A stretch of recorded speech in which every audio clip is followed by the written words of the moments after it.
Então, vamos começar. Hoje nós vamos fazer uma gravação de um episódio diferente aqui.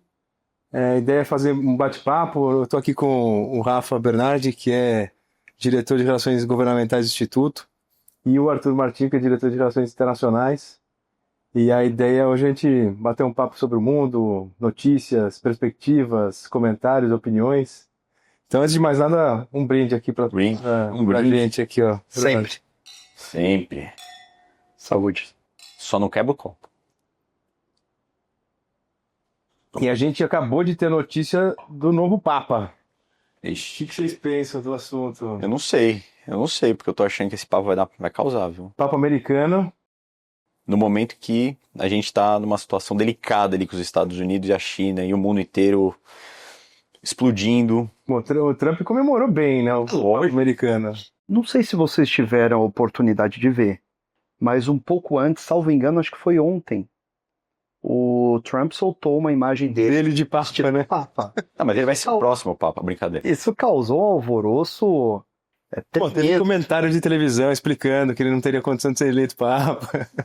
Outros dizendo que isso é um traje ao Papa Francisco, que já não está mais aqui, a linha franciscana, enfim. Fato é que ele se manifestou dessa forma, e hoje nós temos um Habemus Papa americano, É o Papa Leão, né? Leão XIV. Deu 14. Por que 14? Tem uma linha que defende que é um prosseguimento do Leão XIII, né? Do último Papa que teve Leão XIII, que teve uma linha mais reformista da Igreja, e que muito provavelmente o atual Papa, o Leão XIV, ele deve seguir uma linha muito próxima. Ele era muito próximo do Papa Francisco, As linhas são parecidas, o são Francisco super é- parecidas. Ele foi cardeal no Peru, então ele tem muita influência latino-americana, o que faz com que essa essência, essa natureza que o próprio Papa Francisco tinha no passado, ela tende a se perpetuar ainda mais um pouco ao longo do tempo. Uma coisa que eu estava pensando, assim, no processo do conclave, a igreja tinha uma decisão difícil para tomar, né? Porque o Papa Francisco avançou com algumas pautas de reforma, né, de algumas doutrinas e pontos importantes da igreja que não agradaram todos, né? Os mais tradicionais, né? A dificuldade é, se isso volta para trás no momento atual, ia ser um grande tiro no pé na igreja, né? Então parece que pelo menos essa decisão foi acertada no sentido de continuar uma linha mais ou menos próxima do que o Francisco deixou, né? Nós escutamos aí pelos cantos que o Papa atual, né, recém-eleito, ele era de um segundo escalão, né, e sempre foi muito difícil os papas de segundo escalão conseguirem transpor essa barreira.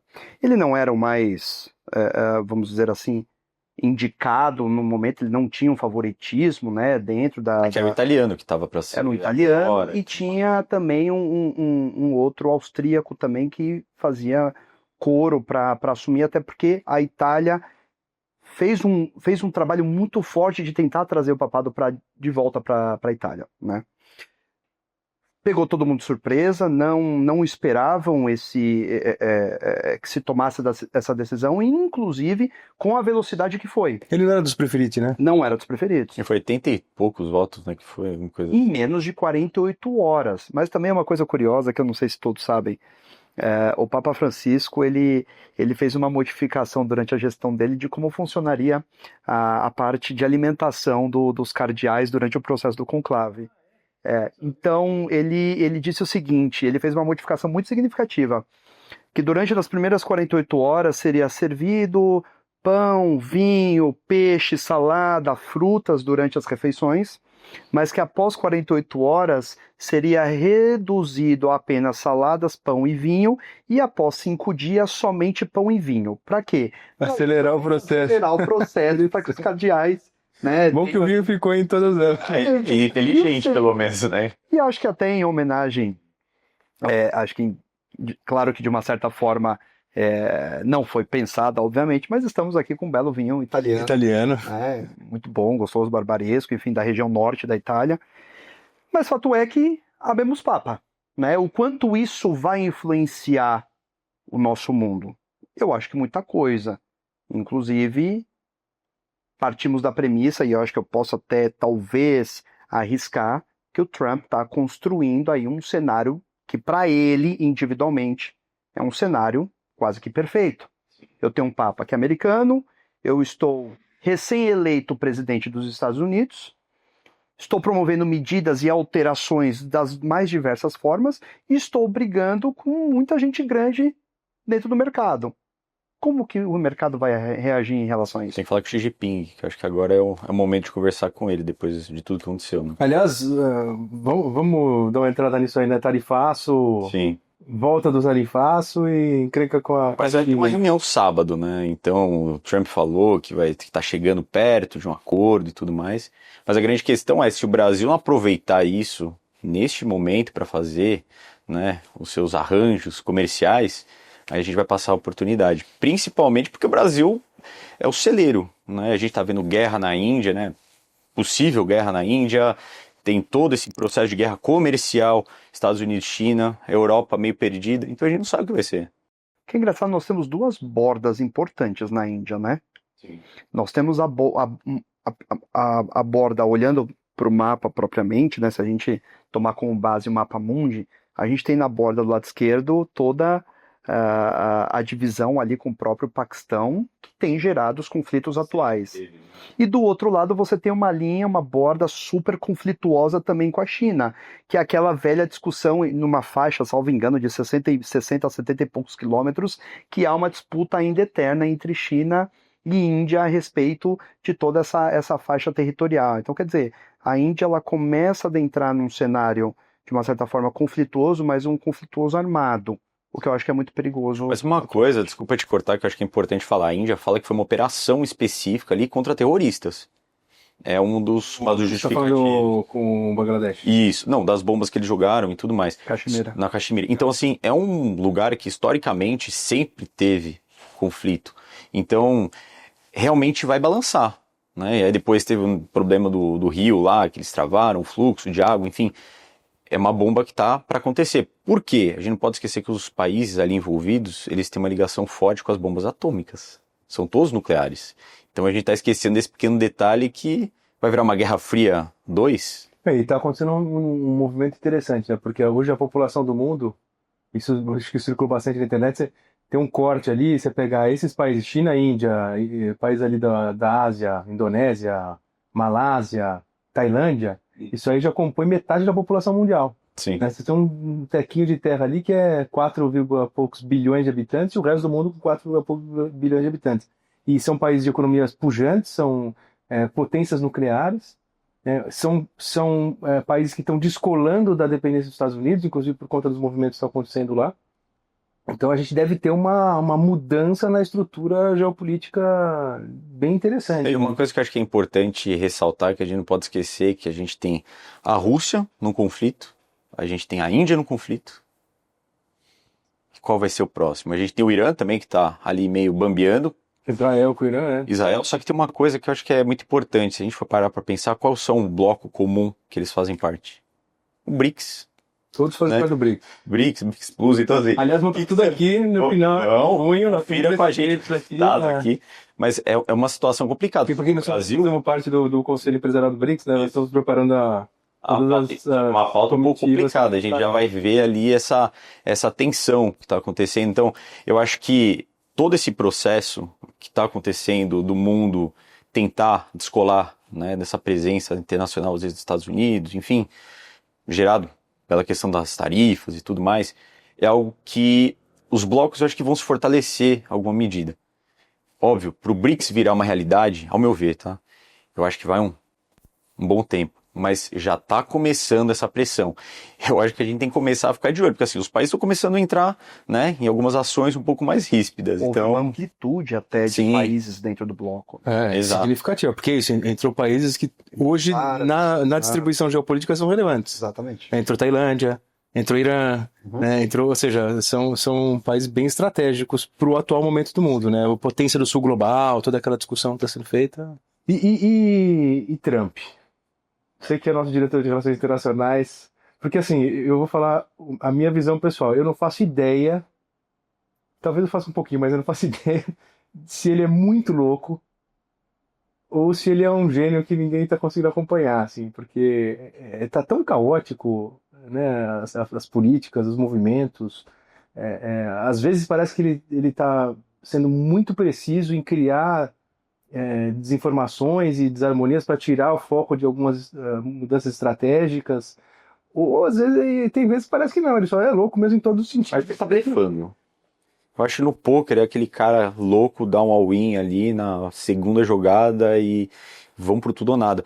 Eu vejo que essa situação que o Trump tá tentando colocar é para tentar descolar, obviamente, dessa pressão da China ali. E uma coisa que eu acho que para mim, acaba se tornando uma realidade. Os Estados Unidos não tá legal. Todo mundo sabe, pressões econômicas, os números dos Estados Unidos não estão tão bem assim. E eles falam, pô, a China tá subindo e muito, tá crescendo muito. E aí, o que eu vou fazer?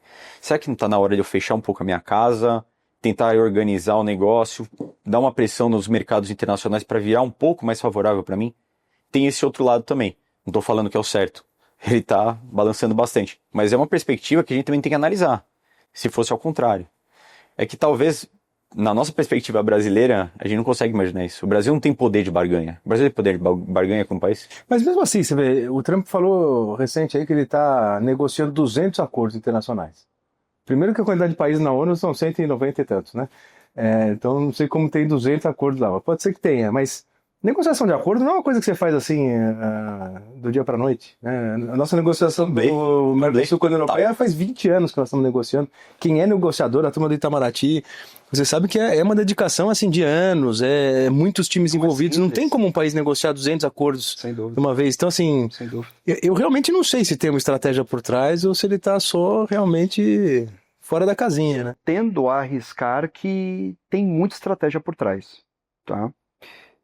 A parte do tarifaço que foi efetivamente desenvolvida por eles, que foi amplamente atacada pelo mundo, por todos, inclusive na divulgação ele trouxe uma placa, né, um quadro com os países e as porcentagens de tarifa aplicada ao próprio país. É algo muito teatral, cinematográfico, e a gente sabe de tudo isso. E o recuo dele depois fez muito sentido quando vimos as notícias de que os grandes bilionários, que entre momento anterior havia uma perda financeira, acabaram tendo ganhos bilionários significativos com esse congelamento. Então, quem soube das informações antes conseguiu fazer muito dinheiro com essa mudança. Então tem muita estratégia envolvida, e acho que também tem, além da estratégia, acho que também tem um quê, né, de loucura. Por quê? Poxa, eu estou pela segunda vez presidente dos Estados Unidos, o país, na gestão anterior, teve seus problemas, enfrentou as suas dificuldades, teve uma questão imigratória muito pesada, muito debatida, muito discutida, muito atacada. E agora nós temos o oposto, nós temos uma pessoa que está no governo fazendo o oposto, inclusive ofertando $1.000 para o estrangeiro ir embora para o seu país, para não ser deportado, né? Então, estou pagando, eu vou pagar para você ir embora.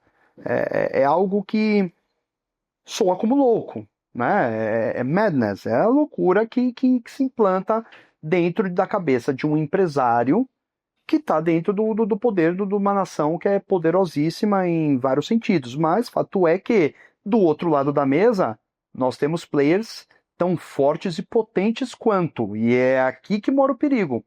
A China recentemente acenou para os Estados Unidos numa reportagem dizendo que ela não vê problema nenhum nesse tarifaço, que inclusive a reciprocidade vai haver e que os Estados Unidos se relembrem que muitos dos produtos são produzidos diretamente na China e apenas enviados, se não prontos, mas praticamente prontos, para o país que fez fez o pedido de produção. E aliás, as informações que a gente tem, assim, que apesar do Trump estar anunciando que a China abriu a possibilidade de uma negociação, na verdade foi os Estados Unidos que procurou a China, né? Exato. Ou seja, o próprio Estados Unidos sentiu o peso de bloquear esse mercado. Gente, mas é engraçado, porque assim, se a gente for ver, eu tava acompanhando os periódicos de alguns outros países. eles colocam que a China é que veio pedir para negociar com os Estados Unidos. Então, assim, é aquele jogo, é um jogo de xadrez, entendeu? Óbvio que eu vou falar, não, você que tem que falar comigo, entendeu? E vice-versa. Então, sempre vai ter essa pressão, né? Eu acho que a grande questão é, a gente está tendo a oportunidade de ver história aqui. Porque é uma reorganização que a gente está vendo lá atrás. E outra coisa, a gente está esquecendo que o que está sendo feito, no caso agora, virando um pouco sobre a OTAN, que os Estados Unidos está dando uma segurada nesse sentido, está acelerando muito o processo também da União Europeia.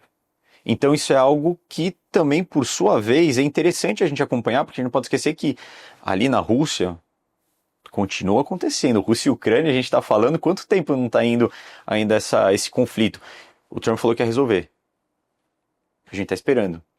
Aí uma hora fala que dá certo, outra hora entra para negociação, aí entra a questão das terras raras. Então, assim, é tudo muito aberto. É um jogo de tabuleiro. Então, pra gente, a única coisa que pra mim fica clara, a gente precisa se organizar como país. O Brasil tem que aproveitar e, de alguma vez, entrar com força, aproveitar o momento para explorar os mercados. Entendeu? Pode falar. O que eu ia comentar é isso, a gente tem visto que esse cenário desse caos que foi estabelecido no mundo por diversas razões simultâneas, né, de uma certa forma acendeu um holofote em cima do Brasil. Sim. O fato de a gente ter saído na lista dos Estados Unidos nos patamares mais baixos de taxação também, ou seja, mostrou que, de uma certa forma, mesmo que tenha uma desestruturação do modelo de globalização atual, o Brasil ainda está meio que isento, né? E isso chamou muita atenção de muita empresa. A gente tem, aqui no Instituto, tem recebido muita procura aí de empresas de Rússia, de China, de Europa. Bom, o próprio Macron, pela primeira vez, se manifestou a favor da negociação do acordo da União Europeia-Mercosul. A França sempre foi o país que negou, segurou o andamento da negociação, né? E pela primeira vez a França falou, ou seja, a própria Europa está sentindo a necessidade de aproximar mais o Mercosul, principalmente por causa do Brasil, né? Então, realmente, a gente está num momento que tem uma oportunidade muito grande na mão. Sim. O que a gente precisa fazer é saber aproveitar. A gente tem um artigo estratégico para todos os países, todos que estão participando dos conflitos. Se a gente for ver a tabela de exportação hoje, por exemplo, do agronegócio, entrando nessa linha, a gente tem a China, a gente tem como a maior destino, a gente tem a União Europeia, a gente tem os Estados Unidos e aí a gente tem os outros países. Só que tem uma coisa que a gente está esquecendo. Se a gente parar e ter o controle do que a gente tem hoje, as coisas mudam. A gente está vendo 2018 acontecer de novo. 2018 foi um momento perfeito para o Brasil, na época que começou o primeiro mandato do Trump, começou todo esse processo com a China. Então o Brasil aproveitou. Agora a gente está meio neutro. Então a gente tem que entender onde está o lugar do Brasil. A gente está pegando justamente como protagonismo do Mercosul para conversar com a União Europeia, que é o que a gente participa desde o começo pelo Instituto. Então, assim, é algo que precisa também, né, do lado brasileiro institucional, saber se posicionar. Você entrou num ponto muito interessante que a gente não pode deixar de falar. O Brasil, ele tem, a gente está, claro, num cenário aqui muito econômico, como aproveitar, como fazer, um pouco do que está acontecendo no mundo asiático e etc. Mas se a gente for falar de Brasil, propriamente, eu acho que o Brasil, antes dele chegar no ponto de entender qual é o papel dele internacionalmente falando, de forma econômica, eu acho que ele precisa arrumar a casa primeiro. Com certeza. Até o papel dele no Mercosul primeiro, né? A gente nunca assumiu a liderança do Mercosul. Um país numa extrema potência, tem tudo para fazer acontecer. Eu sempre brinco que o Brasil ele é uma Ferrari sem combustível, né? O Brasil é inquebrável. Pode acontecer o que for, o Brasil não quebra. Alimenta 1,8 bilhão de pessoas no mundo. É algo surreal. A única coisa que quebra é o rombo do INSS, que eu queria falar, dos 90 bilhões, eu preciso colocar isso na mesa. É isso que eu falo, é arrumar dentro de casa, porque por mais uma vez você tem um presidente brasileiro, um ex-presidente no Banco dos Réus, por mais uma vez. Sim. Então nós estamos vivendo uma instabilidade política gigantesca, nós estamos vivendo um problema socioeconômico horroroso, nós temos um governo que vira para o próprio trabalhador que tem o dinheiro dele suado, garantido, reserva ali para amanhã ter a aposentadoria dele, vira para o trabalhador e fala: eu vou emprestar dinheiro para você com o seu dinheiro. Eu vou pegar o seu dinheiro e vou emprestar para você, tudo bem? Não tá tudo bem, como assim? O meu dinheiro de aposentadoria você vai emprestar para mim a uma taxa, hoje Selic batendo 14,75, é uma das taxas mais altas que a gente já teve no Brasil nos últimos tempos. Para o investidor, tá bom. Para aquele que é rico, eu continuo investindo, eu continuo ganhando dinheiro. Para aquele que é pobre, esse tá lascado. Inflação comendo o cara por cima e por baixo. Não tem como sair, é o efeito sanduíche. Então, se o Brasil não arrumar a casa, primeiro com a questão política, e a gente tem uma eleição batendo na nossa porta em 2026. E já teve o recado agora. Começou. E já teve o Que já recado. começou, diga-se de passagem, já estão se movimentando os blocos políticos, se vamos para lá ou vamos para cá, se faremos, se não faremos. Então, se não arrumar aqui, como é que eu vou falar para fora? Dá para falar? Dá, mas a casa está totalmente bagunçada, com uma eleição que está batendo na porta, e está batendo mesmo. Sim. É um ano para a próxima Desculpa te eleição. cortar uma coisa que você falou que é muito importante, uma novidade. O que aconteceu no STF ontem? Que dia que é hoje? Hoje é dia 8. 8, dia 7. O que aconteceu? À noite, teve justamente no plenário, o Rafa pode explicar melhor, teve basicamente um processo para, como é que eu posso dizer em termos jurídicos? Eu não sou jurista, mas de uma forma mais eloquente sobre isso. Que ele foi descriminalizado, ou colocou como inocente o Ramagem, o ex-presidente Bolsonaro e outras pessoas sobre a questão do golpe de Estado, enfim. Cara, isso é muito importante, porque assim, você vê o Congresso dando uma resposta a algo que foi colocado pelo STF, que, ao meu ver, não é competência do STF. Entendeu? Então assim, você já começa a ver o revanchismo. Então assim, o que está acontecendo com o nosso país? A gente tem um lado colocando o outro, e aí? O Senado vai votar também? Como é que vai acontecer isso? Eu acho que esse que é o momento. Eu acho que foi um recado da própria Câmara dos Deputados pro STF dizendo o seguinte: olha, mandatos de políticos internos somos nós, Casa Legislativa, que decidimos e determinamos se há uma cassação ou não do próprio parlamentar, inclusive no exercício da função. Eu posso ter, sim, uma decisão no judiciário,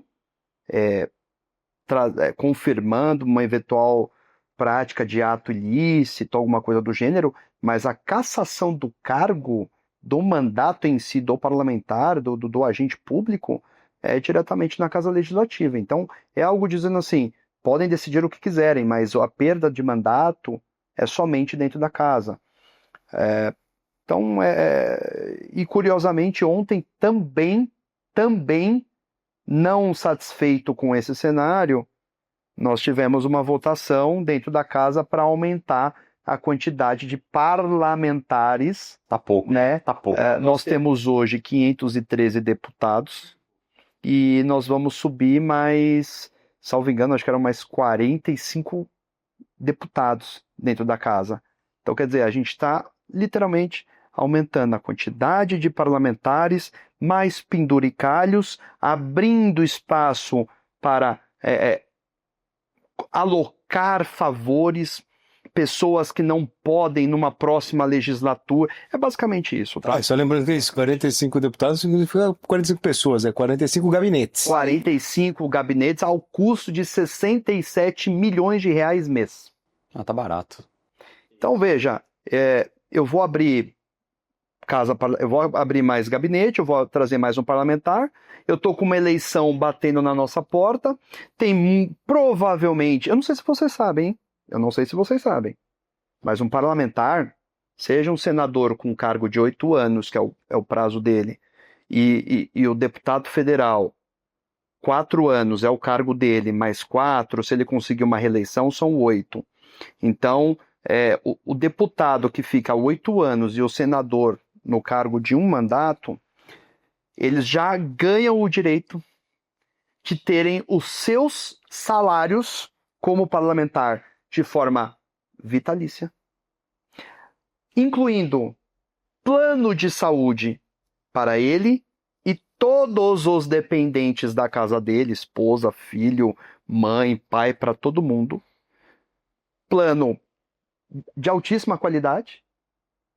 Então, você que quer aí ser parlamentar, fique 8 anos. E aí o governo brasileiro vai literalmente pagar para você tudo, você não vai precisar mais trabalhar na tua vida, você vai viver com o salário de parlamentar e também vai poder fazer outras coisas. É aquela coisa, só para a gente não generalizar, né? Claro que tem muito parlamentar que faz um trabalho muito sério, o cara muito dedicado. A gente tem, inclusive, um relacionamento bastante grande. Você, como diretor de Helgov, tem um trânsito bom em Brasília. A gente precisa tirar o chapéu, que tem muita gente que trabalha muito. Sem dúvida. Mas realmente tem muita gente que tá lá só para aproveitar e para, né? Sem dúvida. Se você parar para pensar, 500 deputados, vamos fazer um corte, já é muita coisa, né? Pela quantidade de estados que nós temos, pelo tamanho da população brasileira, não precisamos ter 500 deputados. 500 deputados muito mais tumultua do que traz efetividade na tomada de decisão do processo legislativo. Bom, sobre o Senado, né? Tem 3 por estado e tá de bom tamanho e eles fazem um trabalho tão bom quanto. São 89 senadores, está tudo certo, se resolvem. Não, bem, na verdade, hoje quem manda no Brasil é senador, né? Exatamente. É o senador que aprova ministro, é senador que aprova próprio legislativo, né, o ingresso no STF, é o senador que pode fazer impeachment de ministro, enfim. É isso. Agora, panoramas de eleições, você que é um cara que acompanha bastante, assim, os movimentos políticos de bastidores, né? O que você vê de panorama para 26? O que a gente deve esperar? O que a gente deve se preparar para?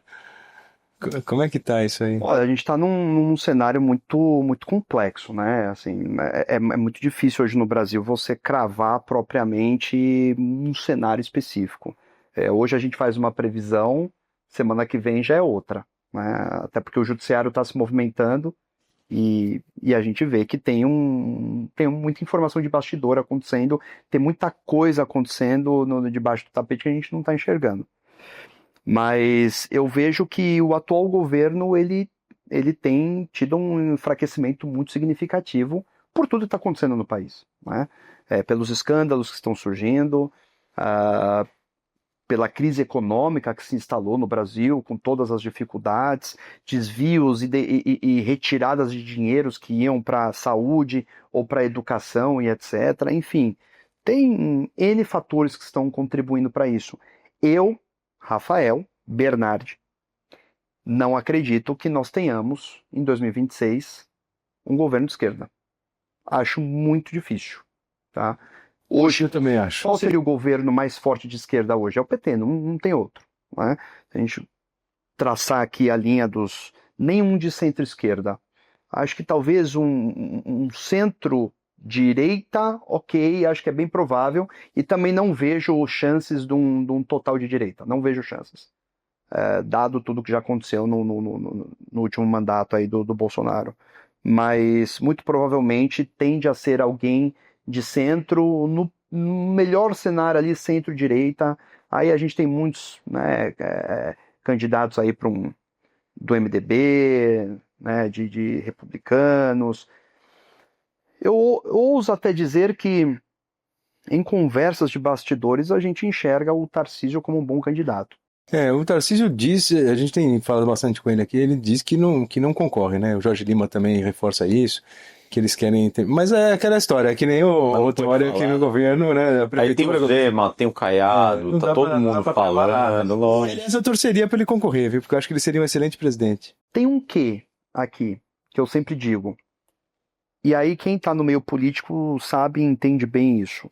Quando você se declara ou deixa entender que você é um potencial candidato, você tem uma desidratação até o momento específico. Primeiro, que você não pode, na tua conjuntura, né, não é momento político para você falar isso. E você tem uma desidratação. Então vão vasculhar a tua vida de tudo quanto é lado para tentar encontrar. Se não encontrarem, vão construir alguma coisa para trazer sobre você. E ele já deixou bem claro também, o Tarcísio, que ele não vai ser uma segunda opção no lugar do Bolsonaro. Já deixou bem claro.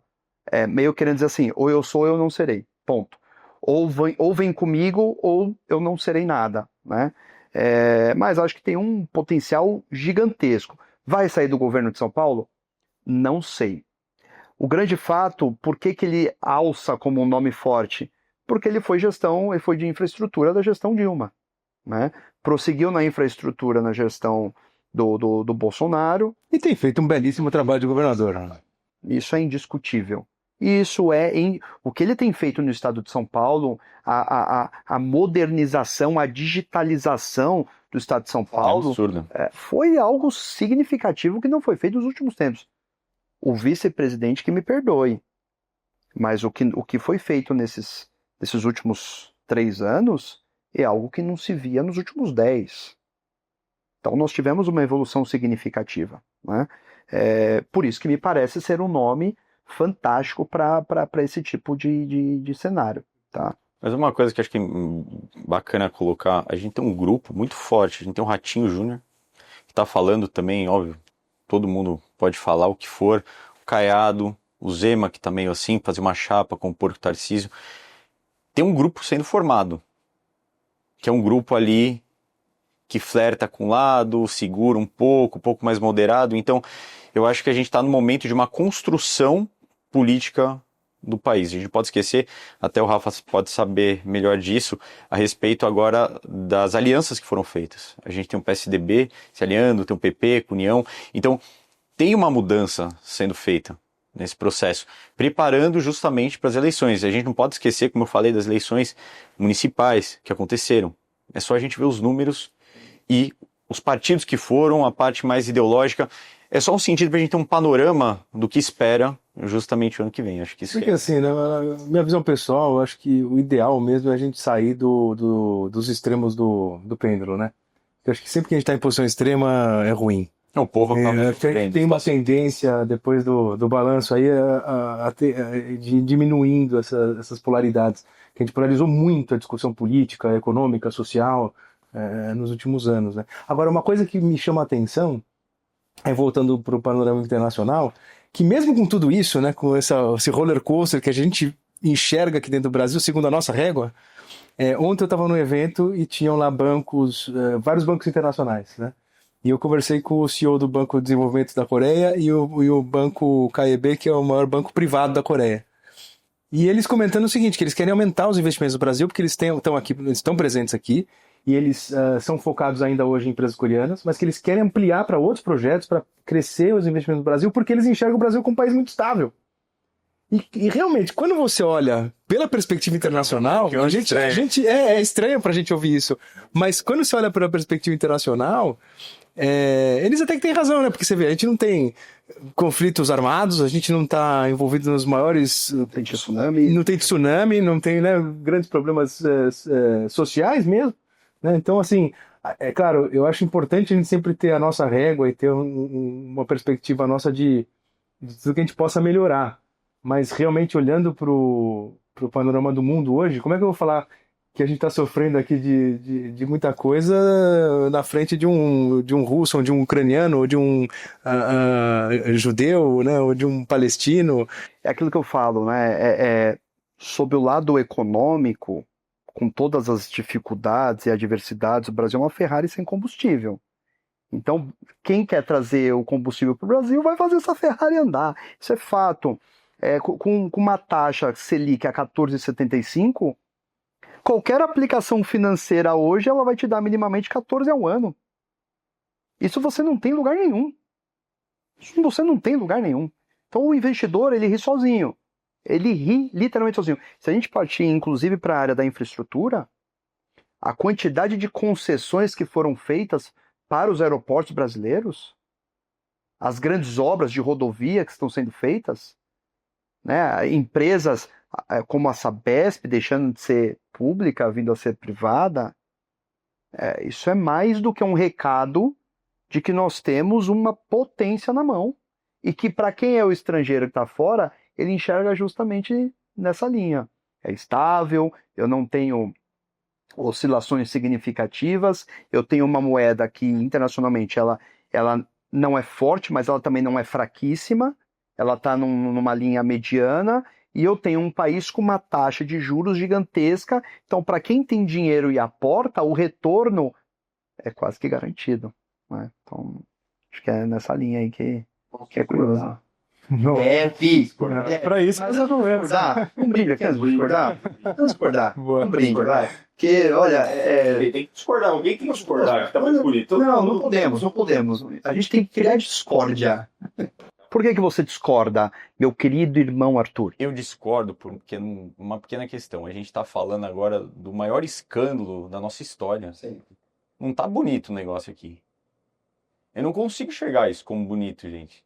Honestamente, a gente tá num momento que, cara, os aposentados foram, assim, roubados na cara dura e ninguém fala nada. Entendeu? A mídia parece que passa pano e tudo mais. E não é pegar lado nessa situação. É você simplesmente mostrar o que está acontecendo. E a gente precisa mostrar isso para o mundo, porque é uma questão que as pessoas acabam sempre sendo prejudicadas.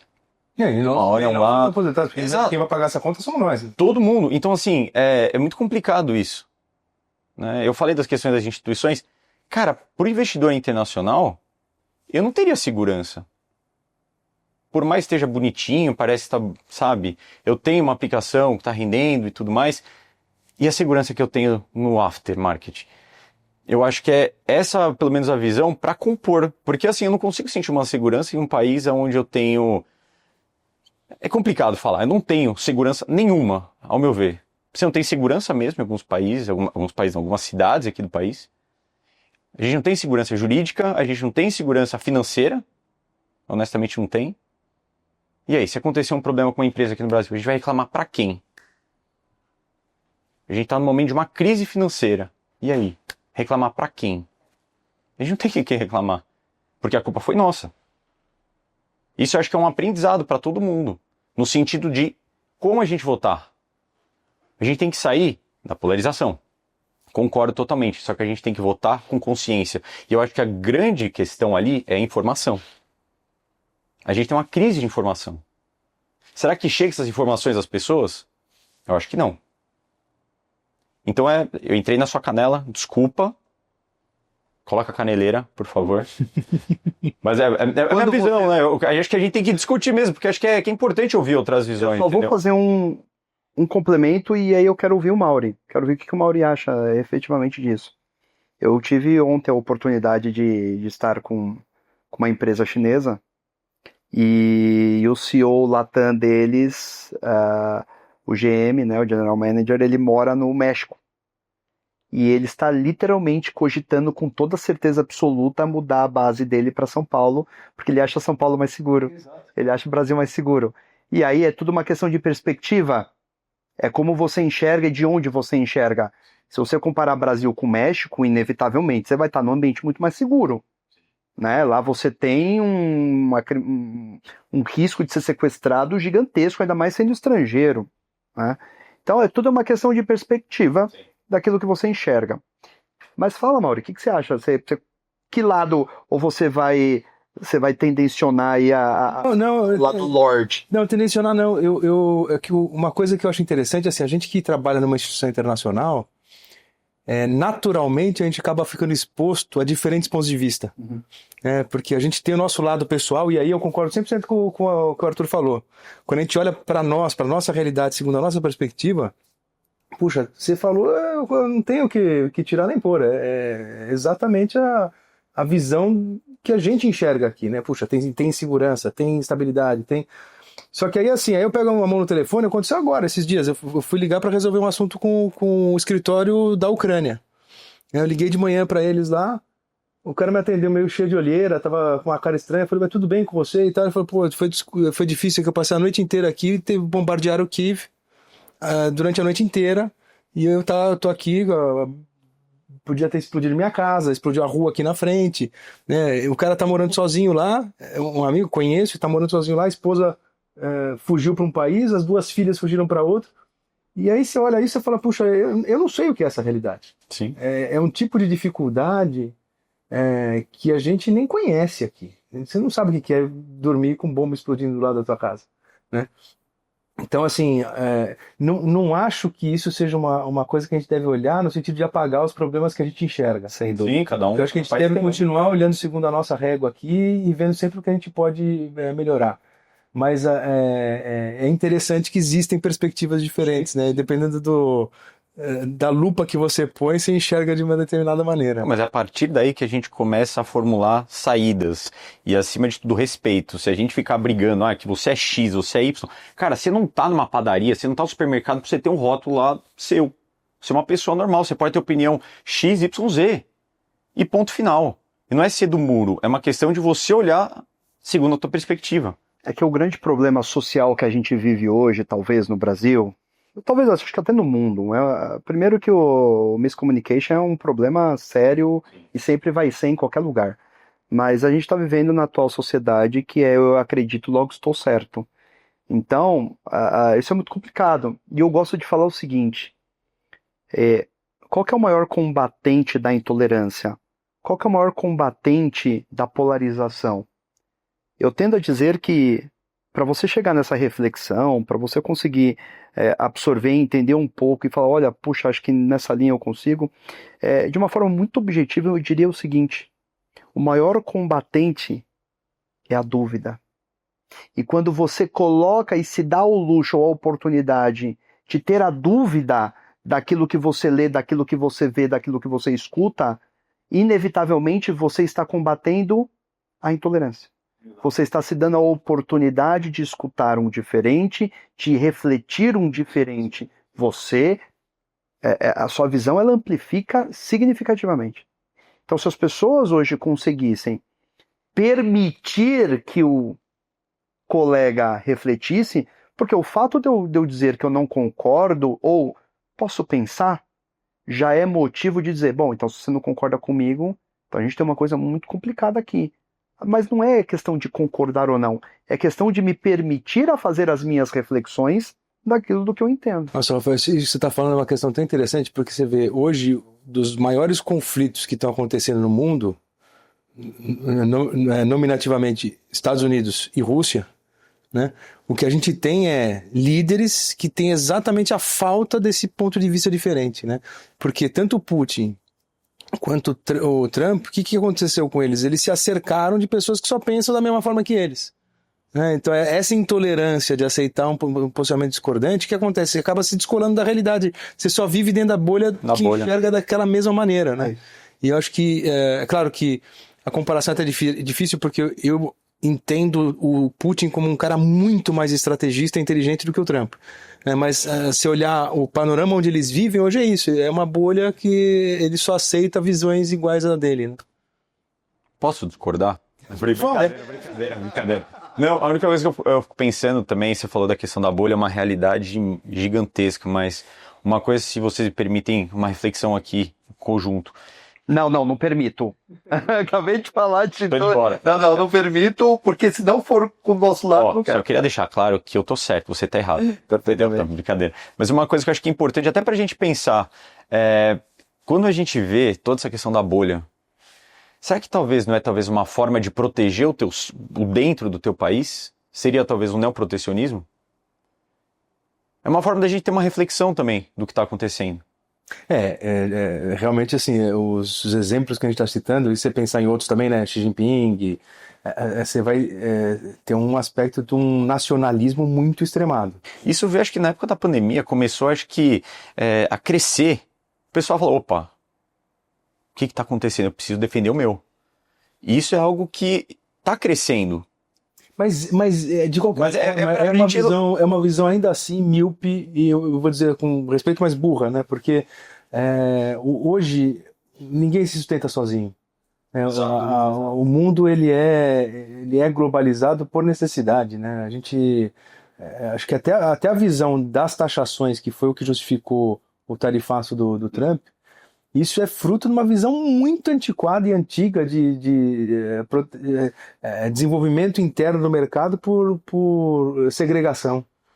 Se a gente olhar no passado, é o que tinha. É o que funcionava talvez, naquela país que época. estava no início de desenvolvimento, Entendeu? né? Funcionava naquela época. Show, beleza. Inclusive a OMC, acho que Sim. no início, né, abriu uma possibilidade dos países menos desenvolvidos terem uma proteção maior fiscal para poder desenvolver as indústrias internas, mas hoje a gente já sabe que a concorrência é o principal fator de desenvolvimento.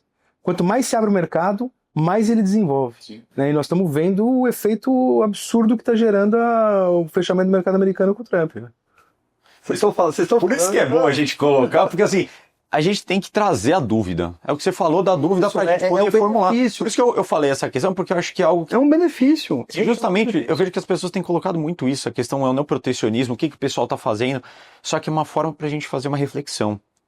Será que o objetivo dele, ele quer melhorar a economia? A que preço? E será que realmente está funcionando? Entendeu? Acho que são coisas para a gente começar a elucidar, porque assim, a gente está vendo que talvez, tá? Tô sendo, né, bondoso, não está sendo muito interessante. Eu gosto muito da simbologia do número 3. Não sei se vocês já escutaram sobre isso.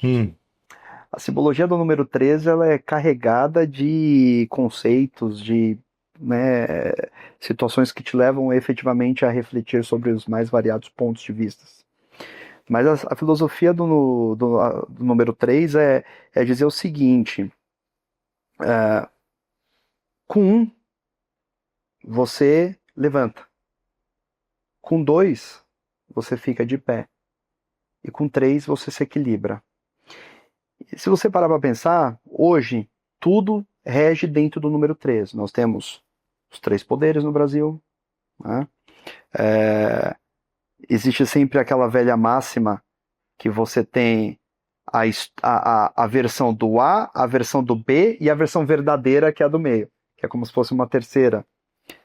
Então o número 3 ele traz uma potência, uma força muito significativa para tudo que rege a nossa vida. E quando você está numa disputa, quando a gente fala de um acordo, por exemplo, bilateral, nós temos um cenário muito fechado entre 2 países, especificamente entre os 2. A partir do momento que entra um terceiro, nós estamos falando de um acordo multilateral. Inevitavelmente já parte para multilateral e não importa se é 3 ou 10.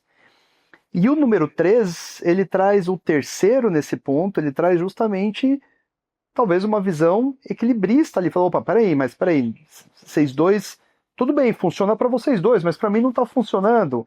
Então, como que a gente pode coordenar isso aqui, onde eu posso participar e ao mesmo tempo os 3 ganharem? Né? Porque não existe um acordo onde só um ganha. O bom acordo é o win-win. Né? Todo mundo ganha, senão não é um acordo. Senão aí não é um acordo. Né? E aí quando você traz isso e traduz para o cenário político, econômico, internacional, chame como quiser, você pode ver que todas as principais discussões, quando entra um terceiro player no cenário, parece que muda. E muda significativamente. Muda por completo. Veja, uma guerra entre Ucrânia e Rússia, entrou os Estados Unidos e falou assim, peraí, vamos tentar coordenar, já houve um cessar-fogo, então o terceiro ele sempre tenta trazer um equilíbrio dentro de uma relação. Mas hoje, infelizmente, as pessoas ou não têm tempo, ou não conseguem ter uma visão mais ampliativa daquilo que está na frente delas, então fica difícil realmente fazer as reflexões, se ter o benefício da dúvida, de justamente entender, poxa, será que é efetivamente isso? Eu acabei de ler uma matéria no jornal, será que é isso mesmo efetivamente? Quando eu estava lendo sobre o novo Papa, e que, por que do nome Leão XIV? Por que do Leão XIV? Muitos comentaristas começaram a falar, não, por causa disso, daquilo. Eu falei, não, peraí, se foi 14, então tem o 13, deixa eu ver quem é o 13. Fui atrás e fui entender quem era o 13, fui ver o que o 13 fez em termos de papado. Aí é que está a questão. Você vai atrás, você vai entender, você vai atrás de fatos, para depois você opinar ou emitir um parecer daquilo da sua própria reflexão, que é o que eu acho que falta hoje no mundo. Nossa, falta muito, né? E aí você acaba indo para generalização, para misconceptions, né? Você vê, aliás, aproveitando esse gancho para falar de um assunto que a gente não pode deixar de falar na nossa conversa aqui, que é a África. Sem dúvida. Porque a gente, aliás, até o terceiro é na história, porque nós estamos falando Oriente e Ocidente, tem ali no meio, né, um continente inteiro que tem um potencial gigantesco que o brasileiro simplesmente não conhece. Quando você fala de África para o Brasil, ele pensa no indivíduo negro que está lá com a criancinha passando fome no deserto, né? Não tem noção do que é. E a gente esquece que a África é muito mais próxima da gente do que a gente imagina, do Brasil. Se eu for jogar lá para trás, tá? Tô jogando Pangeia, e aí? Sabe? Então, assim, a gente tem uma ligação, né? Querendo ou não, ali, até cultural, né? Alimentar também, dentro da nossa raiz. Então, eu acho que para os empresários, que é o que a gente vê, né, há muito tempo, a África é um continente esquecido, né? E a gente não pode esquecer que é um lugar cheio de oportunidades. Para alguns, Estados Unidos e China estão disputando a tapa o território da África lá, né? Sem dúvida. Pedras preciosas, petróleo, vinho, os vinhos brancos da África do Sul. Stellenbosch. Maravilhosos, né? Não tem o que falar. É de dar banho em várias outras vinícolas por aí, mas ninguém sabe. E você vê, tem um fenômeno muito interessante. Sempre que a gente fala com a África, e isso acho que é tão reflexo de quanto que a gente trabalha pouco com o continente, que o próprio Instituto aqui é uma das regiões do mundo que a gente menos tem ações concretas desenvolvidas. A gente está tentando agora resgatar um pouco isso, fizemos uma parceria importante aí com a Afrochamber, né? Aliás, um abraço para o Rui, se estiver nos ouvindo aí, que é um grande parceiro e amigo nosso. Mas o que acontece hoje, quando a gente conversa com o país africano, o que eles gostam do brasileiro, e eles não querem fazer negócio com o chinês. Né? E a China está dominando o mercado lá, mas por falta de outro player entrando né, para fazer alguma proposta ali. Então o Brasil tem medo, porque tem medo em geral de fazer negócio com o desconhecimento, mundo, né? É o desconhecimento. Mas é muito desconhecimento. É o desconhecimento. Sabe o que eu lembro? Você me apresentou o teu amigo que era o cônsul da Botsuana, né? Sim. E nós levamos ele para fazer um evento aqui no Instituto, e a gente tinha lá uma série de empresários e tal, e a gente apresentou o cônsul, né? Falou assim, quem que é que conhece Botsuana? Eu lembro. Você lembra disso? E ninguém nunca tinha ouvido falar do nome do país, né? Talvez acho que um ou dois levantaram a mão que já ouviram falar, assim, pelo menos tinham lembrança do nome. Mas assim, onde fica? Como que é, né? E a gente falou, puxa, o cônsul está aqui. Né? E o país, aí eles começaram a explicar um pouquinho do país, né? Que a base da economia lá é a extração de diamante. Não somente ele, o da Namíbia também. Então, mas você vê aí... São países que o pessoal realmente não faz ideia. Um país que não produz nada, porque como eles têm muito dinheiro, fruto da extração de diamante, eles importam tudo. Então é um país riquíssimo que importa tudo e que o brasileiro não vende nada para ele porque não sabe que ele existe. E uma coisa que eu acho que é importante, você falou da África, se a gente for entender ali a história junto com o Instituto, né? Uma das coisas que eu lembro muito bem, a gente teve uma atuação muito forte junto ao acordo Mercosul e Egito. Eu acho que a gente não pode esquecer disso, porque realmente, principalmente para o agronegócio, se a gente for ver a tabela comercial hoje de exportações, o Egito figura lá. Né? A gente não pode esquecer que o Mercosul, né, fez um acordo com o Egito e quando, isso foi o quê? Uns 5, 6 anos atrás ou mais? Os empresários não sabiam. Né? A gente fez todo esse trabalho para divulgar e aí sim começou de alguma forma acontecer. E hoje é uma referência e assim, está crescendo cada vez mais. Eu lembro que nós fomos na reunião junto com o embaixador do Egito aqui, o Mohamed El Khatib, e ele mencionou disso, que puxa, na época, né, ele dizia, faz 2 anos que nós assinamos o acordo de livre comércio. Nunca foi usado. Nunca foi usado, não teve nenhuma empresa uma loucura que se beneficiou do acordo e falou assim, você imagina quantos anos de negociação, a dedicação, e aí foi feito um trabalho de divulgação, né? E hoje já é uma outra realidade. Eles têm bastante... Acho que, claro, tem muito chão, mas já tem empresas, já tem projetos, né? Mas, realmente, assim, eu acho que falta muita informação, né? Sim. Falta, ao ponto de que, eu não sei se vocês lembram, mas nós tivemos um bate-papo um tempo atrás, acho que foi com o Mr. T, talvez. Do Vietnã. E onde se perguntou, né? Qual é a maior produção que eles têm lá, né? Por exemplo, o Brasil já teve um passado de ouro maravilhoso com café. E ele me surpreendeu quando ele disse que a produção de café deles é maior do que a brasileira. Eu É, nunca tinha imaginado volume. isso. Eu nunca tinha imaginado eles terem essa produção e a qualidade com o qual eles produzem. E aí eles produzem o grão robusta lá, né? Que é diferente do nosso grão aqui, que é Arábica.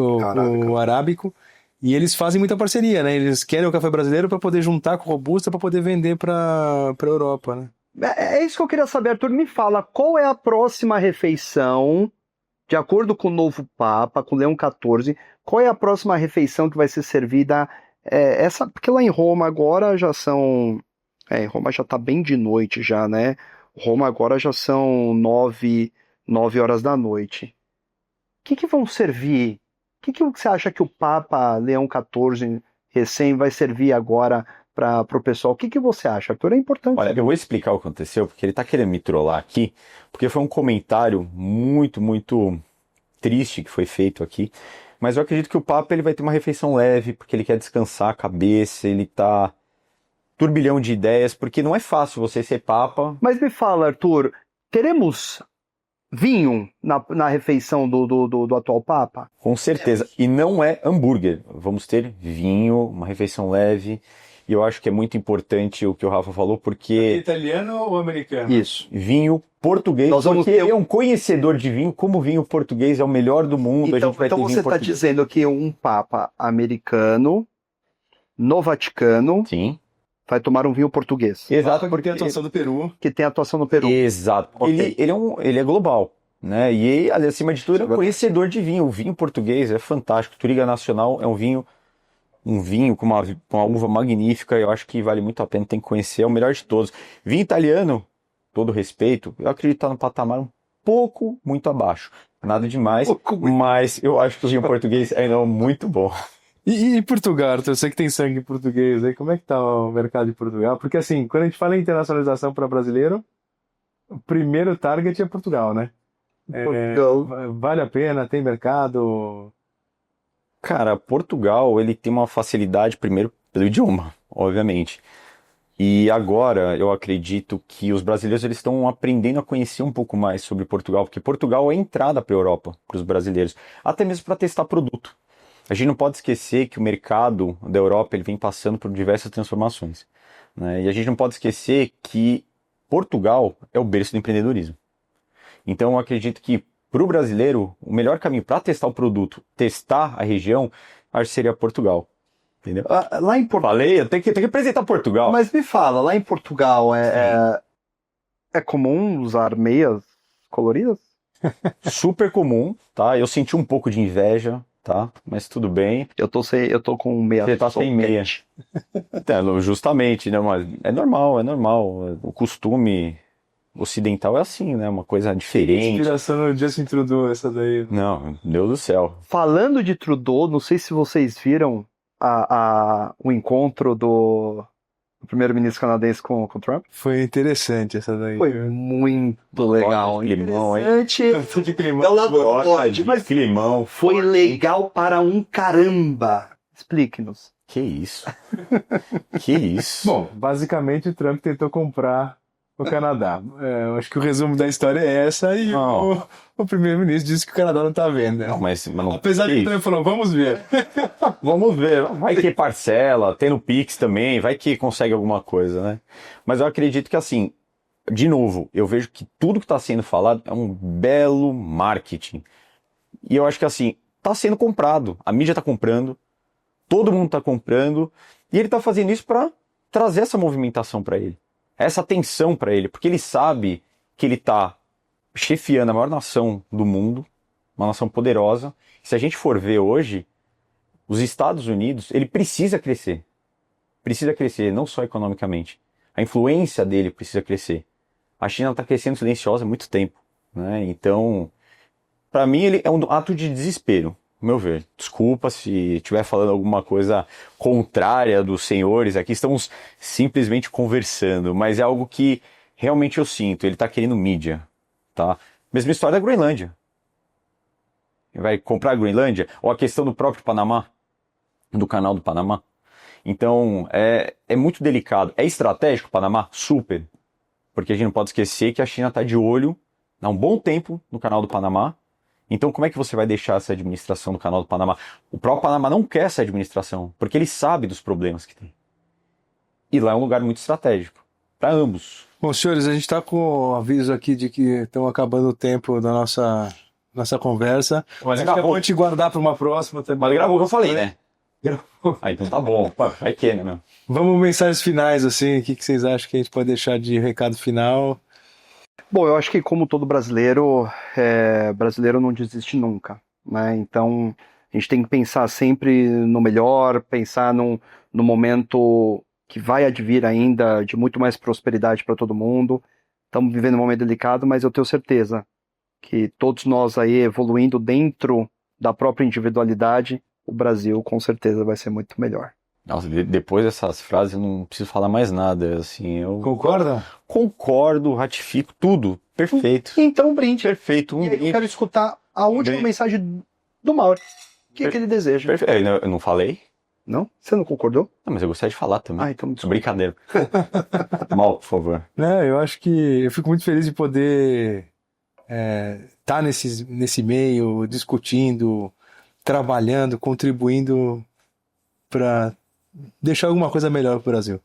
Então, uma coisa é a gente ver os problemas, uma coisa é a gente ver as oportunidades, e outra coisa é a gente saber que está realmente fazendo alguma coisa para melhorar, deixando um legado, né? Então, e bom trabalhar junto com vocês, são amigos, profissionais, competentes, que também acreditam na mesma coisa e se dedicam da mesma forma. Então, muito bom. Obrigado por nos capitanear. Valeu, obrigado. Obrigado, gente. Obrigado, gente. Obrigado, valeu.